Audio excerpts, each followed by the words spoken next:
Well, hello there. How is everyone? I hope you are all well on this wonderful, wonderful midweek hump. It's the midweek hump. Oh my word! It's the midweek hump, and we all love midweek hump. You're looking absolutely amazing, I must say, on this midweek hump. Thought it was Tuesday. I literally thought it was Tuesday. Anyway, let's get straight into the meat and potatoes. As we do have movement in the Idaho 4 case. We know now that there is going to be a hearing at 12:30 p.m. local time for, well, there's going to be two hearings. One's going to be for the multiple perpetrator information that is apparently going to be sealed. We're not going to see that. We're not going to hear about that because obviously it's all right for Bryan Kohberger to publicly be accused and all of that malarkey, but not so much about someone else who could literally have the same sort of scenario. And that, look, this is why this is quite an important day, right? Because people have sort of turned around and said, well, this is ridiculous. This is just throwing everything at the wall and seeing how much of it sticks. Do you know what I mean? But I will say, well, all she's really got to do is find an individual with exactly the same, how can I say, the same scenario circling them as Bryan Kohberger. If she's got an individual who has DNA at the scene, can be proven to be in the area at the time, can be proven to be a little bit shady, perhaps be proven to have a K-bar or similar weapon of mass destruction.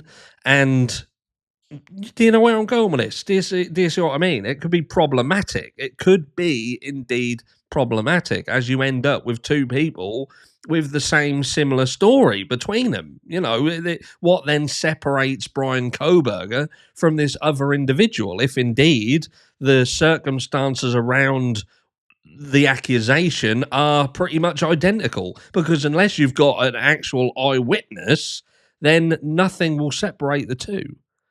But what I do want to cover in this as well is are the media taking the piss? Are they joking? They must be joking. I can't work this out. Because you look at the damage that the media have done.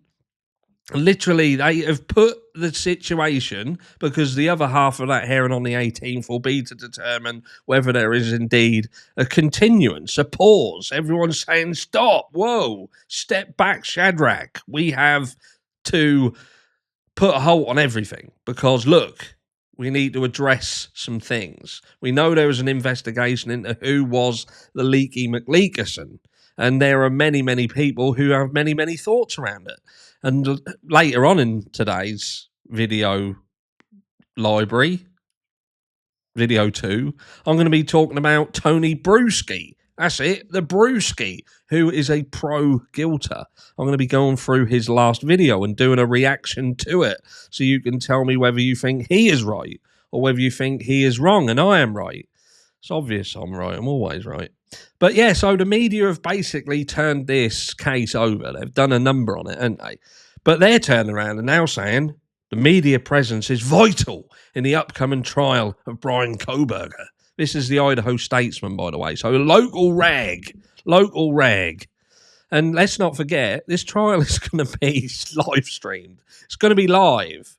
Now, there may be segments of that trial where the camera's switched off, which that's when the media could step in. Because what are they asking? What are they actually asking for, Harsh? That's what I hear you say. Well, this is what they're asking for, and you can tell me whether you think they're taking the piss. Because let's not forget the likes of Nancy Disgrace, Howard Blumberbus, Megan Kelly, Little Weasel Man, what's his name? Brian Enton, him as well. They're all just as bad as one another. Do you know what I mean? The Guilter Clan, which I did see Heather had done a post regarding a picture, I think it was, a photograph that would seem to suggest that these leaks have been going on way, way longer. And Brian Enton was even being fed information. Ada County is about to get its third major national interest trial in a little more than 2 years. And while the county's experience with the trials of Lori Vallow Daybell in 2023 and Chad Daybell in 2024 were valuable, the upcoming trial of Bryan Kohberger promises to be of even higher interest. I think they meant to put higher value in there, I reckon. Because, of course, it's bringing the numbers. Do you know what I mean? Everyone keeps going on about the cost of it. This is a fucking worldwide spectacle, mate. This is going to bring money into the area. Don't think it won't, because it will. It's bringing money in all over the shop. Look how much money the university have made in funding for trying to help people through it. That I think about 7 people took them up on the offer of counselling. And then they built that thing that cost them nearly $1 million as well. Look, I could have chucked that together for about 20 grand. But there we go. So it says, and based on a recent media briefing call with District Judge James Cawthon, the Ada County Courthouse could turn into a zoo. I agree with that, based on some of the people I know that will be turning up there. I think zoo's quite fitting. More than 100 people were on the call with Cawthon, including local journalists such as reporters from the Idaho Statesman and the Associated Press, as well as national reporters from ABC, Fox News, and NBC. Lovely NBC, who have literally been the main antagonists of this trial, possibly finishing early, being dismissed because of them. Could happen. National journalists were asking about parking for reporters and TV trucks, reserving areas for live shots in front of the courthouse and allowing tents outside the courthouse during those hot summer days once the trial begins in early August. They should do it in the UK. Wouldn't need them tents, mate. You'd be saving money because that'd be pissing down the rain in the UK in summer. One reporter even suggested allowing scaffolding to accommodate all the TV live shots. That was probably Brian Enton needing scaffolding so he could see over the fucking crowds. Sorry, mate. Compared to with the Fallow and Daybell trials, we ain't seen nothing yet. You ain't seen nothing yet. Boom, boom. Oh, I'll get copyright struck now. They'll think I literally played that song. To Cawthorn's great credit, he emphasised that however big this trial is, the goal is to continue to allow the normal operations of the Ada County Courthouse with as many as 300 other trials going on during the Kohberger trial. Oh, bless them. They're going to continue to allow normal operations. Unless that means leaking shit to the public and potentially destroying the entire fucking trial.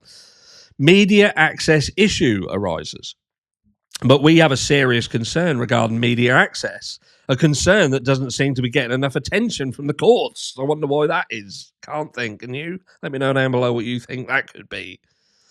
The Idaho Statesman has signed on to a letter to the court from several media outlets requesting that the court allow a pool still photographer in the courtroom, that the court reserve at least one seat for a pool text journalist, that the court make individual camera feeds available from the live stream that's being provided by the court, and that the court consider lifting the non-dissemination or gag order during the trial. Again, remember this trial is going to be live streamed. It is going to be live streamed.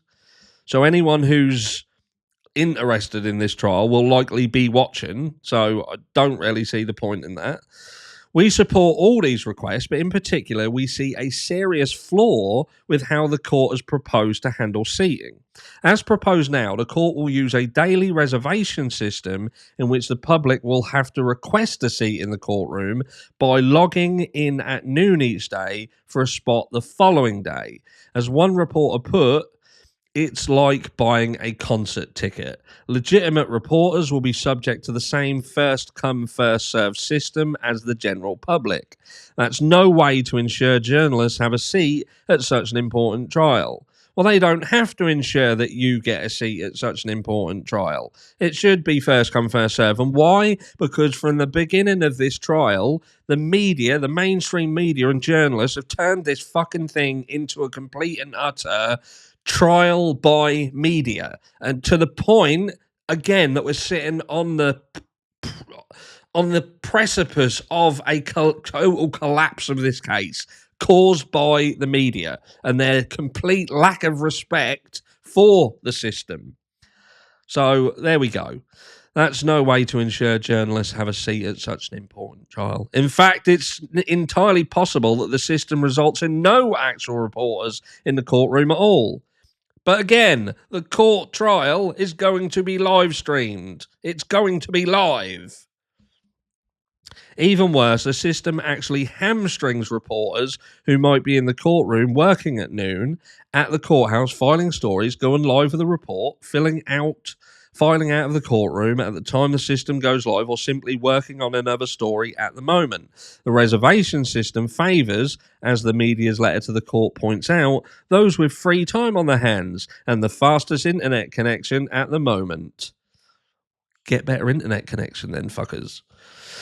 The court will argue that reporters can watch the provided live stream at the trial, which is great, but frankly is inadequate and is a pale facsimile to watching the trial live, where a trained journalist can see jury reactions. And here is the point of it all, isn't it? Where a trained journalist can see jury reactions. Now, what you mean is where trained journalists can pick and choose what photographs they take, what they then upload, and use that to form a narrative around a picture, like the hoodie picture of Bryan Kohberger that was used to say, what a dodgy motherfucker, when in fact that picture was of Bryan Kohberger wearing a WSU hoodie, the actual hoodie from the university that he worked. One of them, at least. But anyway, so yeah, that's the point, isn't it? That is the point about being able to pick and choose what they can snapshot and push out as a story. Courtroom cameras will not show jurors or reactions from the gallery where victims and the defendant's family will be sitting. Why is it important that the public get to see specific jury reactions? I'll tell you why. Because you can take as aforementioned, you can take a snapshot and frame that however you want. You can frame it however you want. You know, I don't know. Or reactions from the gallery where victims and defendant's family will be sitting. The best solution at a minimum is to... Where did that just jump to? I bloody jumped. The best solution at a minimum is to allow at least one pool reporter who is one trained journalist from a legitimate, reputable news outlet who will report from the courtroom with a guaranteed seat each day to provide a written account that is shared with every news outlet. Even better would be a pool reporter along with 3 or 4 guaranteed seats for journalists that should... it keeps jumping. Why does it keep doing that? Could be determined by a random lottery system, written accounts, random lottery system. Whatever system is chosen, the bottom line is that for such an important trial as this, it is vital that the media have a presence in that courtroom each day to relay the events to the public, and the current system doesn't guarantee that. What live streaming the trial, the court themselves, doesn't guarantee that the events will be relayed to the public. Explain that. Journalists cover the courts on behalf of the public, according to the letter sent to the judges handling the details of the trial. We provide an impartial, fuck off! We provide an impartial eye into the co-equal branch of government, and that work helps to protect democracy by ensuring a well-informed citizenry. Fuck right off. We couldn't agree more. Of course you could. What an absolute load of utter fucking hogwash. Oh my word. The media have been complete bias sacks of shit since the beginning of this. There has been literally no unbiased media presence, mainstream media presence around this trial since its inception. And I think everyone can agree with that. And the damage that it has had done to it in the public eye is catastrophic. And again, I can't stress this enough, we may have not seen the complete ramifications of their actions. So let me know down below what you think to this, because I think it's complete and utter bollocks. The trial's being live streamed. It is literally being live streamed. People who are interested, people who want to see it, will have access to it. There'll be people like myself as well who will be streaming this trial, and then I'll be going there. I'll probably put some of them Ray-Bans on, you know, the metal ones with the camera in them. I wonder if they see. Shh, don't say anything. Only joking. But do you know what I mean? It's one of them, innit? Let me know down below what you think. Love you all. Later on. Subscribe to the channel if you're not subscribed to the channel. Smash the notification bell. Smash like, all that jazz. Come back later as I pull Tony Brewski apart. Mwah.